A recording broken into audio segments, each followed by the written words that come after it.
Good morning students. आज हम पढ़ेंगे व्याकरण बोध और उसके पाठ 2 के बारे में।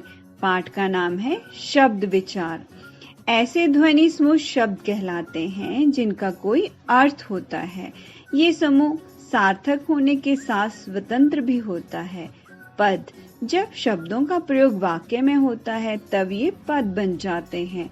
कभी कभी इन शब्दों के रूप उपसर्ग, प्रत्यय, लिंग, वचन, कारक आदि के कारण बदल जाते हैं।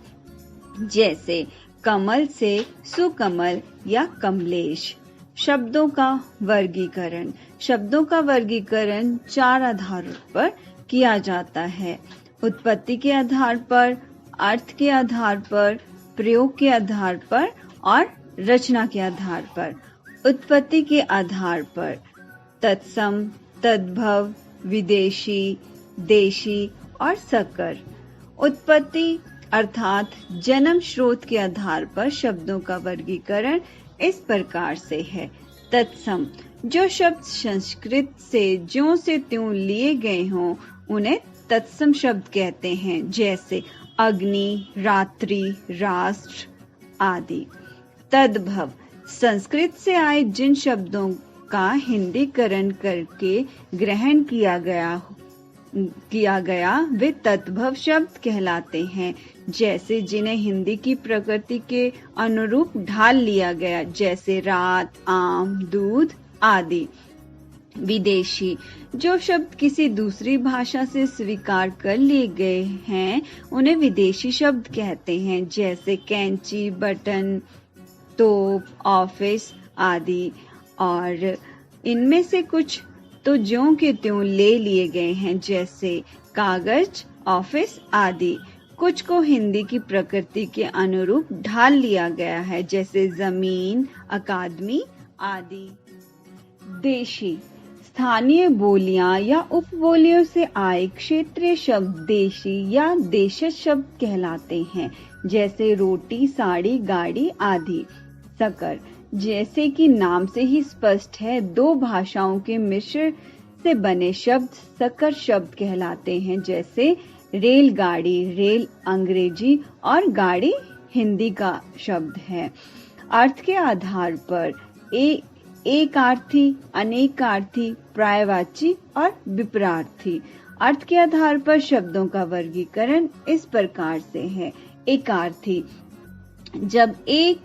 जब शब्द एक ही अर्थ देता है, जैसे कुर्सी, घर, पुस्तक आदि। अनेकार्थी, जब एक ही शब्द के कई अर्थ होते हैं और प्रसंग अथवा वाक्य के आधार पर उसका अर्थ ग्रहण किया जाता है, वे अनेकार्थी शब्द कहलाते हैं। जैसे पत्र का पत्रा और चिट्ठी, अंबर का कपड़ा और आकाश।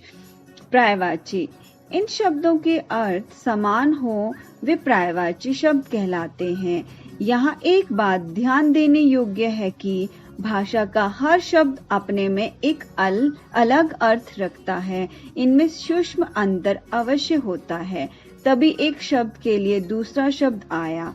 फिर भी जो शब्द मोटे तौर पर एक दूसरे का अर्थ रखते हैं पर्यायवाची शब्द कहलाते हैं। जैसे आकाश का अंबर, गगन, व्योम। आग का पावक, अग्नि, अनल। विपरार्थी, शब्द के विपरीत अर्थ रखने वाले शब्द विलोम या विपरार्थी कहलाते हैं। जैसे जड़, चेतन, झूठ, सच आदि। प्रयोग के आधार पर विकारी और अविकारी। जब भाषा में शब्दों का प्रयोग होता है तब व्याकरणिक दृष्टि से वे जिस कार्य के लिए बने हैं उसी के अनुसार उन्हें संज्ञा, सर्वनाम आदि रूपों में समझा जाता है। इस आधार पर शब्दों को 2 भागों में बांटा गया है। विकारी शब्द, जिन शब्दों में लिंग, वचन, काल आदि के कारण विकार अर्थात परिवर्तन आ जाता है, विकारी शब्द कहलाते हैं। जैसे लड़का से लड़के और लड़कों आदि रूप बनते हैं। संज्ञा, सर्वनाम, विशेषण, क्रिया विकारी शब्दों के अंतर्गत आते हैं। अविकारी शब्द, जिन शब्दों में कोई बदलाव नहीं आता, हर परिस्थिति में एक ही रूप प्रयुक्त होता है, अविकारी शब्द कहलाते हैं। इन्हें अव्यय भी कहते हैं। क्रिया विशेषण, समुच्चय बोधक, संबंध बोधक, विस्मयादि बोधक और नियात अविकारी शब्द होते हैं, जैसे जहां, लगभग, मत, तक आदि।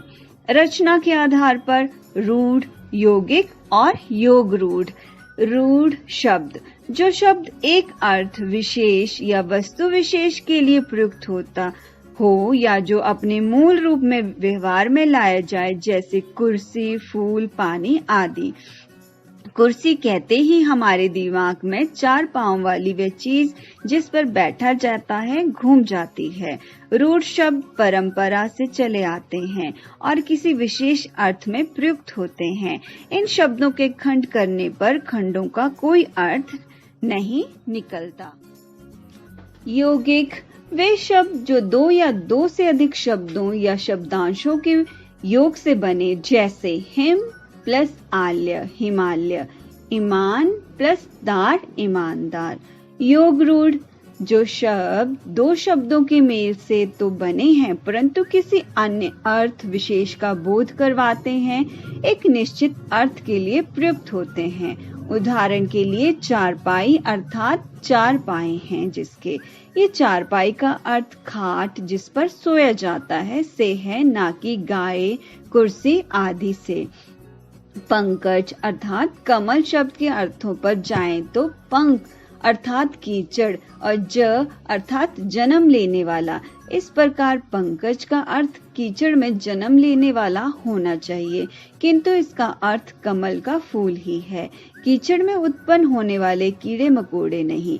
इस प्रकार इन शब्दों में योग भी हुआ और निश्चित अर्थ रूढ़ भी हो गया। तो ये हमारा पाठ था 2, जिसका नाम था वर्ण या फिर शब्द।